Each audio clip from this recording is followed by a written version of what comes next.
T લગાડીશું જવાબમાં. બીજો છે પાસ્ટ ટેન્સ ભૂતકાળ. તો આપણે કોઈ પણ વસ્તુ કર્યું, આઈ ડીડ રીડ, તો તેની અંદર ડી લાગશે, તો તેની બીજાની અંદર આપણે બી લગાડી શકીશું. અને ત્રીજો છે ફ્યુચર ટેન્સ, તો તેની અંદર આપણે ભવિષ્યકાળ, કે આપણે આ કરીશું, આઈ વિલ ડુ ધીસ, તો તેની અંદર આપણે સી લગાડીશું. જવાબની અંદર આવશે એ, બીજાની અંદર જવાબની અંદર આવશે બી, અને ત્રીજાની અંદર જવાબમાં આવશે સી.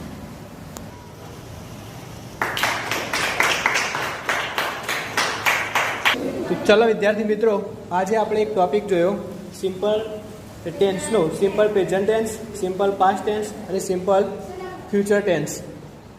આપણે જુદા જુદા એક્ઝામ્પલો દ્વારા સાદો વર્તમાનકાળ, સાદો ભૂતકાળ અને સાદો ભવિષ્યકાળ શીખવાનો પ્રયત્ન કરેલ.